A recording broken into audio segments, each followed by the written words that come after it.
Hi everyone, welcome to Go All In show here on ABC 15. My name is Nim Stant. I'm your host, and today we are very excited to invite our special guest, Dr. Yasmine Saad, here in the house. Thank you so much, Dr. Yasmine.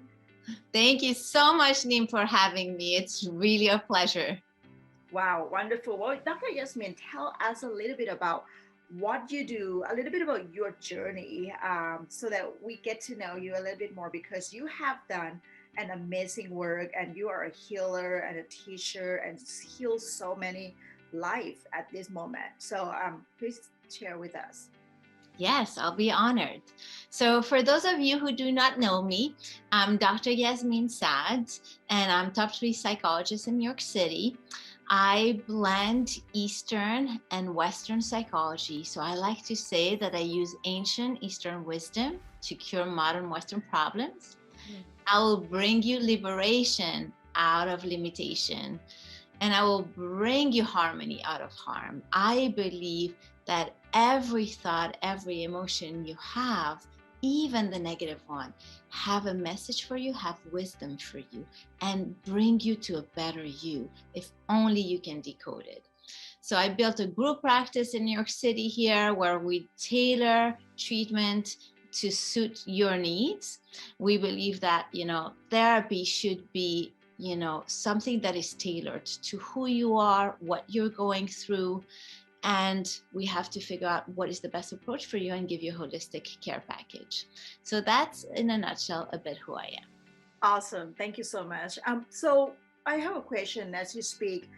So I've met therapists before, and we all do. And when I get into the room, therapists ask me to tell my story, and then at the end, ask me to do the homework, give me the workbook. Are you that type of therapy? Yes, not at all. So this is a bit, in my book, a bit outdated. Not at all. I believe that you don't need your past. Your presence carry everything with you. Like one thought carry everything with you. So in my practice, people come in and we start their therapy from the first session. You do fill out some intake form, but we don't have you, recount your past, your history, and then give you some homework. We, from the first session, we give you insight about how you function and the reason behind your thoughts, the reason behind what you're going through, and the message behind it, and the tools to move forward. So within a session, really, you get tremendous benefit and tremendous wisdom, because we believe there's so much wisdom behind everything that is going on within you. So I believe, thank you so much. I believe that everybody had a mission, a calling, and it's our job to discover our calling. So in your expertise, how can we discover that calling? Because not everybody know what they're here for. That is correct. I love this. Absolutely. Well, your thoughts carry your calling. So I'll give you an example because it's very hard to explain it otherwise. Yes. Like, I'll give you an example of a patient we had in my practice who was not feeling good enough. And a lot of people have thought, I'm not good enough. So what does that thought carry? That thought carry the idea that you are in touch with a level of good enough. In order for you to say, I'm not good enough, you have to know what good enough is. Therefore, you have a vision for yourself and you're not there. So it shows us that you have desire, you have ambition, and you're not where you want to be. So already there, not feeling good enough is full of potential. Like if somebody feels good enough, I'm happy because that means that they are tapping into another place that they want to go to. It's just the mind will translate everything into a problem to solve it. So the mind will translate into a missing or wrong. And most problem is people believe the thoughts instead of wondering, okay, what does it mean actually that I think I'm not good enough? So it's really, really important that you understand, that you take a minute to observe, I'm thinking not good enough. What does it mean? Well, it means there's something good enough that I haven't tapped. What is it? And so I'll give you this example because we have this patient in our practice to a bit illustrate that. Brilliant woman, because most people who don't think they're good enough are actually more than good enough. That's where it doesn't make sense. Yes. And so she's brilliant. And one of the psychologists came to me and I was like, there's something there, explore. And we discovered that she's very brilliant, but she cannot read people's emotion. And for her, not being good enough, she picks up on that. And so she would like to read emotion better. So it shows you a bit that there is a better enough for her. And now we know what it is. The mind is not really going to tell you what it is. You have to go and explore what it is and find a path. So now what also does it tell us? This, I showed you what it tells us about her future, right? Where she's going, where she wants to go. It shows you her present, that she's not feeling where she wants to be. But also what it shows you, she didn't say, I'm very smart in a certain way, but I'm missing this in another way. She said, I'm not good enough. Right. So what does it say about her in this moment? It says in this moment, she's really canceling every good that there is within and really focusing on the missing. And that's very important because in that thought, you can see the pattern. You can see that how can you become good if you only focus on bad? Wow. I love that. I feel like I get a session for myself. That's wonderful. So, can you tell us a little bit about the East Midwest, right? Like you have the Eastern philosophy, which is where I came from, and then blend with the Western, psychologist, right? So, how is that practice work together? Well, first of all, for me, it's so easy to blend it because both are based on human law. Both are based on observation of human being and human patterns. So in Eastern psychology, it's the idea that what's happening in your mind, in your body, and in your life is connected.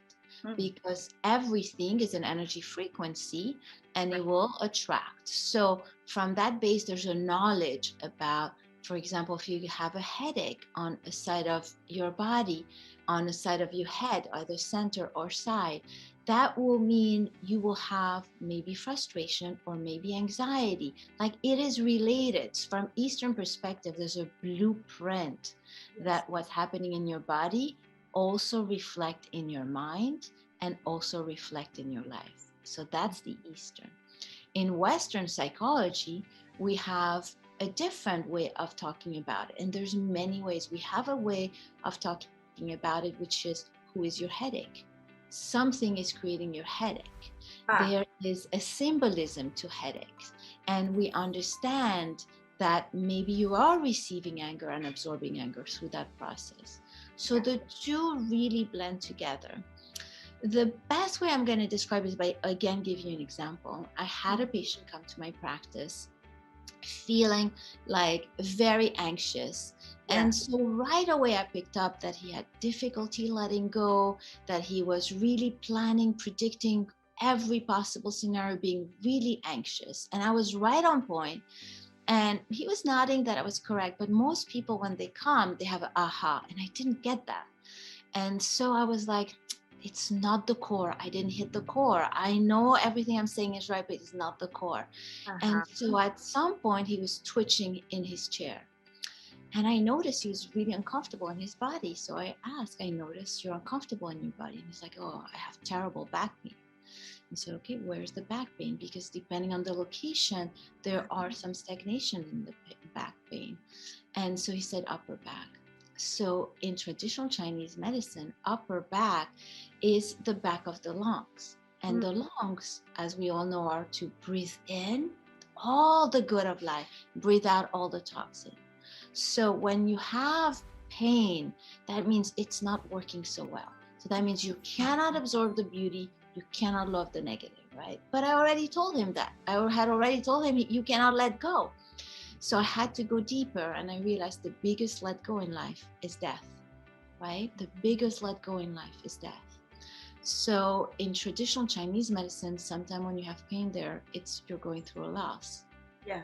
So I just explained this to the patient this way, and he started crying.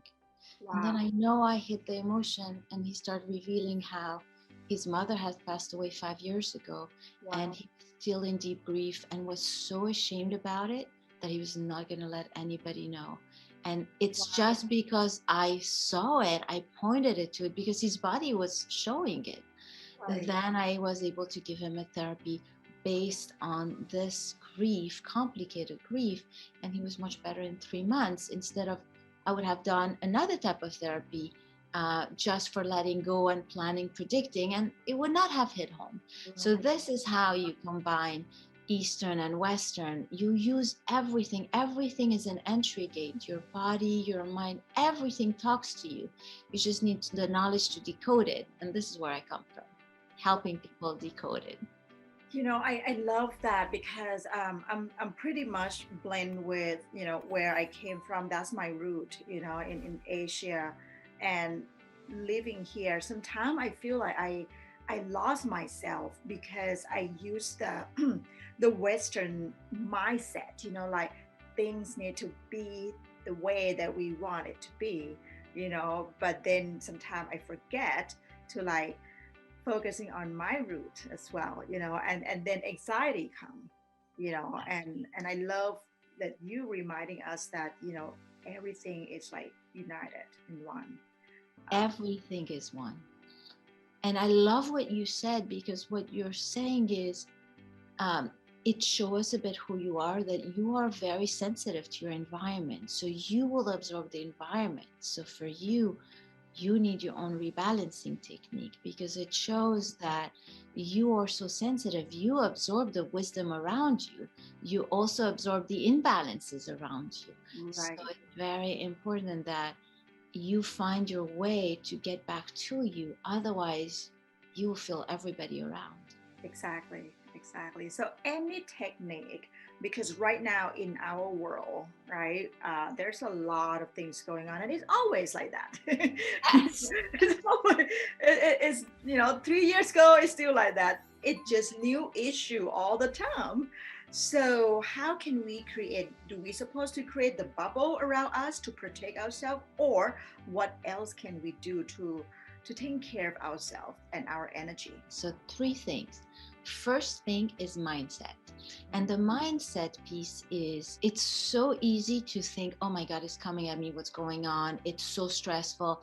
The idea that you're being attacked right now with everything we've been through, it's very common. But in reality, everything comes from a force that's pushing almost all the toxicity out and all the stress out, and it's forcing each and one of us to balance. Mhm. Now, as you've seen with COVID, what happened, it really removed everything that people used to do for their own health and Yeah.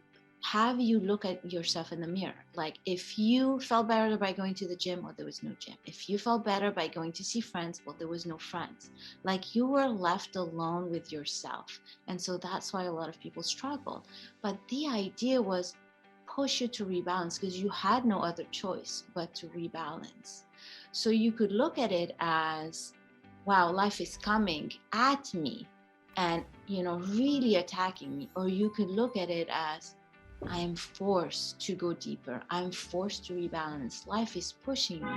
And you can look at it as a force, a tough force telling you, you got to go deeper. You got to balance yourself. And so Mhm. once you have that mindset that everything that you're feeling has a purpose of health, Mhm. better you for the future, everything. So Okay. once you have that, then the second point is to create a space between you and what you're thinking and feeling so Right. that you can observe. Because what happens for most people, that space does not exist. Yeah. So you think something, you feel that thing, and then you're spiraling with it. We want to create a curiosity like, why am I thinking this? Why am I feeling this? What does it mean? Like, and journal and observe and try to understand what happens to you, make links. And then the third part is the rebalancing. So that's the most important. So the best way to rebalance is to understand that what you feel has the opposite purpose. So for Yeah. example, if you feel not good enough, the purpose is to be good enough. If you feel so angry, it's because your desires are not met. That Right. means you have to look at be in touch more with who you are and your desire and move forward. So in your case, you said like, you feel everything had to be a certain way. So what is needed here is faith and trust that everything falls in place, that you can compensate with the mind and the technique and who you are at planning, predicting, but you need actually the faith and trust that everything falls in place without any of that. And that's a tough thing to do, but that's the message. And once you have the message, it's like, then you want to, where can I practice it? Right. In this particular moment, where can I practice faith and trust? Maybe it's, through a Zoom link not working. Maybe it is through not getting the outcome you want. How can you practice faith and trust? So that is the idea. You want to balance what you are and how you are. But it first starts with the mind, because that's where it starts.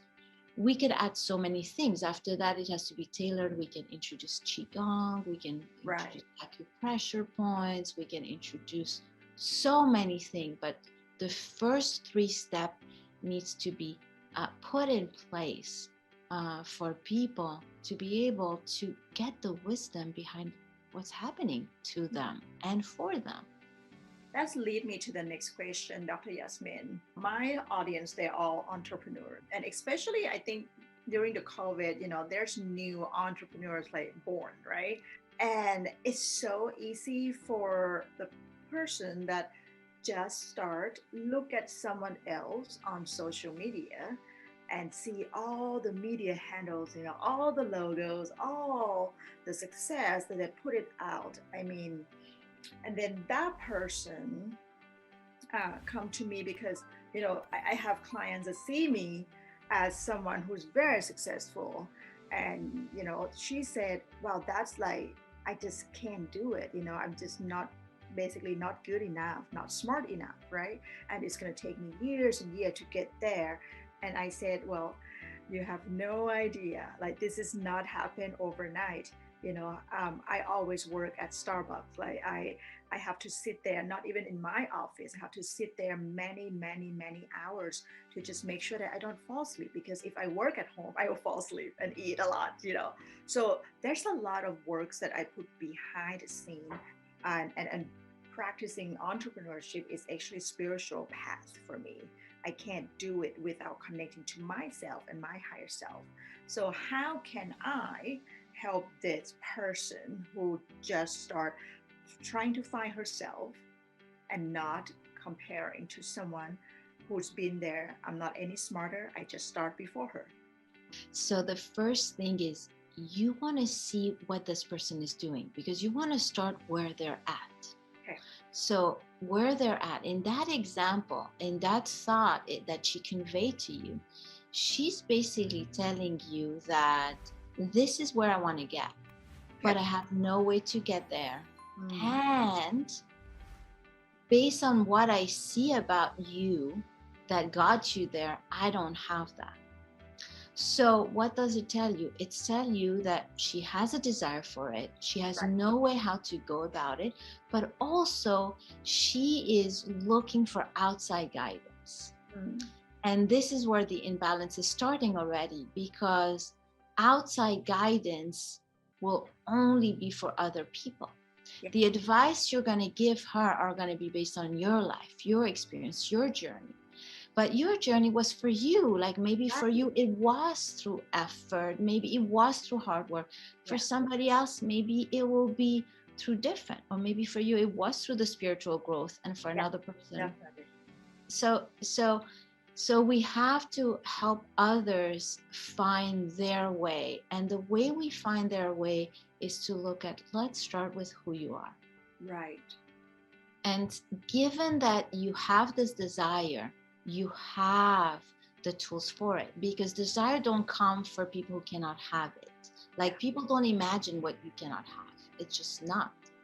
So we have to go back to the drawing board for this person, and they have to be in touch with who they are. What's happening is they don't know their beauty, they don't know their talents, they don't know their gift, and they don't know their path. So that's what they're communicating to you. Right. So I think if you can help them understand, okay, what do you identify as who you are? What is your talent? What are your gifts?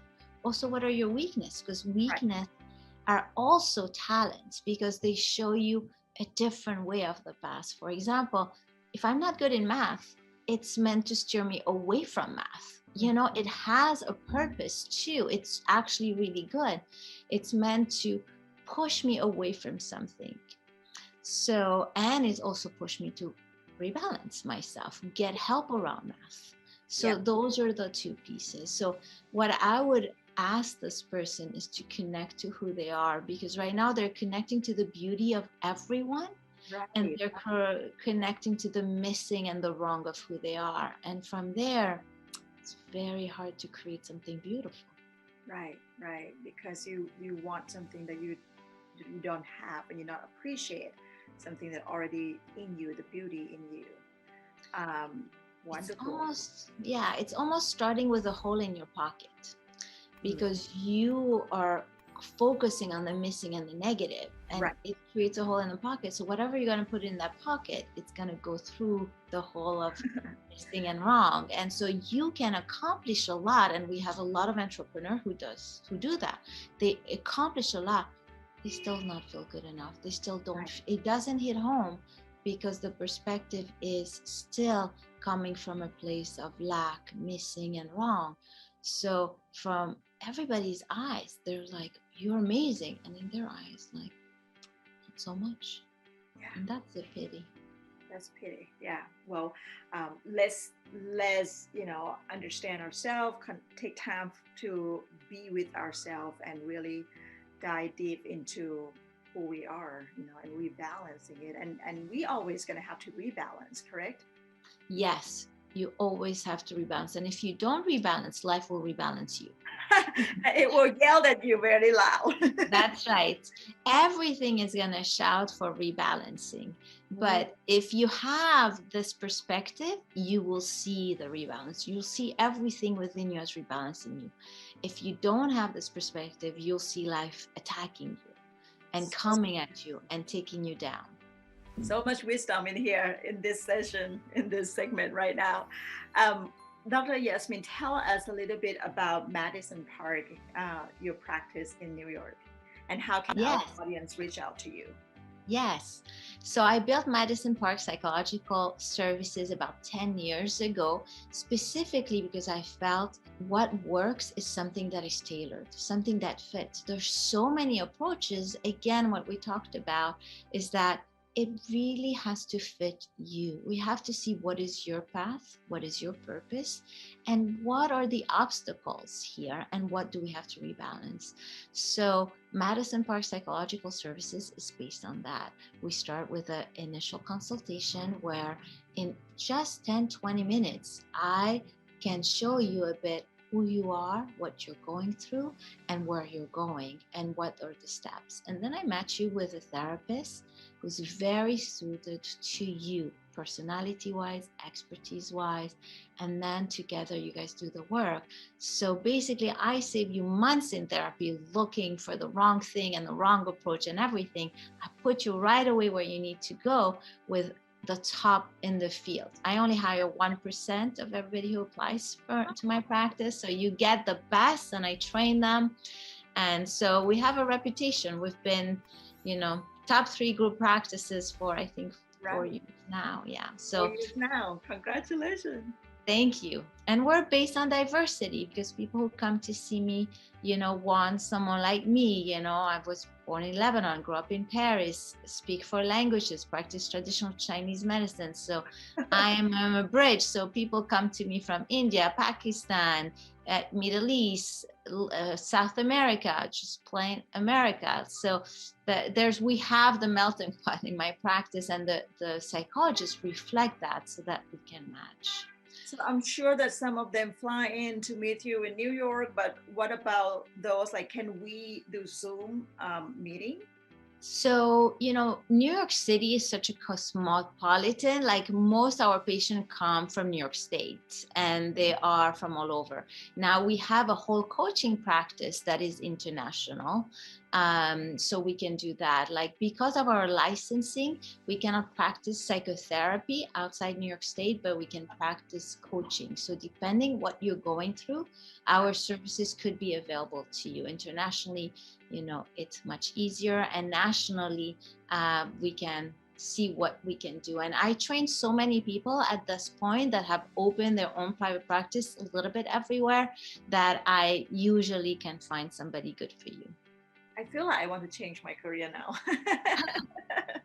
That's so awesome. Before you go, what is the one word that you want to leave with our audience? Something to take away and to think about it throughout the day, from week, from month, from year, from now on. I think it's to ask yourself one question each time something happens to you, which is, how is it for me? Because if you ask yourself, how is it for me? You are already putting the intention to decode the wisdom behind your thoughts, behind your emotion, and behind the life events that are happening. And just that intention and that desire will set forth to you discovering the wisdom that is there for you, coming just to open itself to you. So instead of asking, why me? Asking, how is it for me? Yes. How is it for me? And for some people, it's going to be, what? How can this be for me? There's no way this is going to be for me. I'm having a stressful day. There's no way this is for me. Yeah. It is. And once you start thinking, you're like, oh, wait, maybe maybe it's to help me balance my stress. Maybe it's to help me find ways to learn to de-stress. Maybe like once you ask the question, you will find your own answer, because we carry the wisdom within. We just have to ask ourselves the question to tap into it. I feel like sometimes it's just like a little kids. I'm just like, why is it for me? How is it for me? Like, why me? But this is amazing. Thank you so much, Dr. Yasmine, for your time today. Hang out with us and go on in TV. Would love to invite you back again next time. And for right now, thank you. Thank you so much, Nim. It was a real pleasure, and I'll be very happy to be back. Thank you so much. We'll definitely see you again. Have a wonderful day.